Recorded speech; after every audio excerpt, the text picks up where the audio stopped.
नमस्कार, संथाल हुल एक्सप्रेस में आपका स्वागत है। केंद्रीय संस्कृति पर्यटन मंत्री गजेंद्र सिंह शेखावत ने हाल ही में पेश केंद्रीय बजट 2025-26 की तारीफ। अब खबर विस्तार से।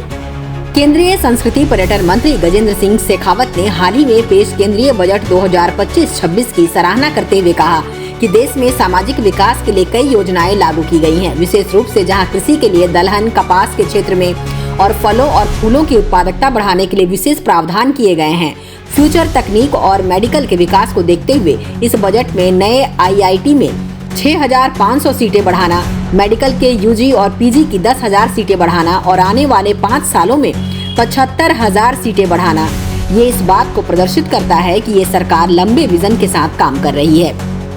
Jharkhand chamber of commerce association द्वारा रांची में केंद्रीय बजट पर रविवार को आयोजित एक परिचर्चा में हिस्सा लेने के बाद केंद्रीय मंत्री गजेंद्र सिंह शेखावत ने एक प्रेस वार्ता को संबोधित करते हुए कहा कि प्रधानमंत्री नरेंद्र मोदी के नेतृत्व में 2047 के विकसित भारत की संकल्पना को आगे बढ़ाने के लिए एक ऐतिहासिक बजट पेश किया गया है।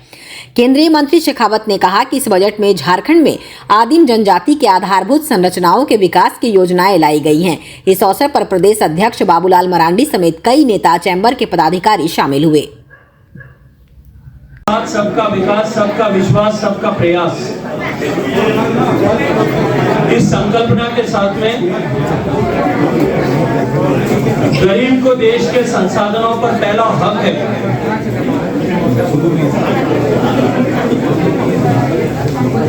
और राष्ट्र प्रथम की नीति के साथ में देश की सरकार काम करेगी।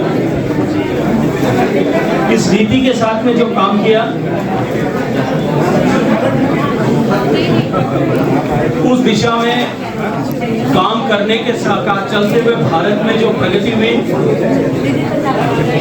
भारत दुनिया की सबसे तेजी से बढ़ती हुई अर्थव्यवस्था बना, देश को विकसित भारत बनाने, समावेश का, सबका साथ सबका विकास, इसको मार्गदर्शक की भावना में रखते हुए,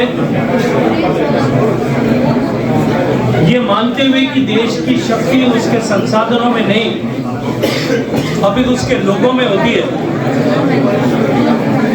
सब वर्गों में एक साथ सब क्षेत्रों और वर्गों को विकसित करने के लक्ष्य को लेकर के एक बार फिर देश की सरकार ने माननीय प्रधानमंत्री जी के नेतृत्व में माननीय वित्त मंत्री जी ने बजट प्रस्तुत किया है। देश के बजट के 4 प्रमुख इंजन, ग्रामीण समृद्धि के लिए कृषि, उद्यमिता और रोजगार सृजन के लिए MSME, बुनियादी ढांचे और नवाचार के लिए निवेश, वैश्विक प्रतिस्पर्धा और आर्थिक वृद्धि के लिए निर्यात,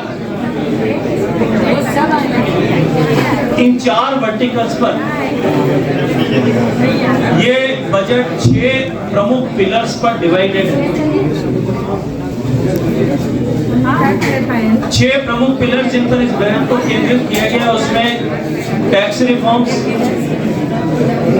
ऊर्जा के क्षेत्र में निवेश,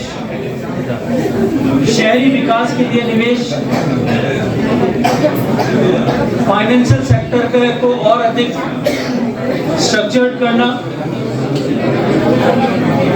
प्रिंसिपल रिफॉर्म्स पर काम करना और माइनिंग, इन 6 विशेष विषयों को लेकर के इस बजट में बात किया गया। ये व्यापक 6 आयामी दृष्टिकोण पर आधारित बजट निश्चित रूप से एक तरफ जहां देश के मध्यम वर्ग को सशक्त बनाने की दिशा में काम करेगा, वहीं साथ में 4 संवर्ग जिनमें माननीय प्रधानमंत्री जी के नेतृत्व में भारत को बंटा हुआ ऐसा देखा जाता है, गरीब, युवा, नारी और अन्नदाता, इन 4 वर्गों के जीवन में परिवर्तन को और अधिक सुदृढ़ता प्रदान करने की दिशा में एक मील के पत्थर के रूप में साबित होगा। मोदी सरकार ने अपने प्रारंभिक काल से लेकर के अब तक विवाद से विश्वास की नीति पर काम किया है।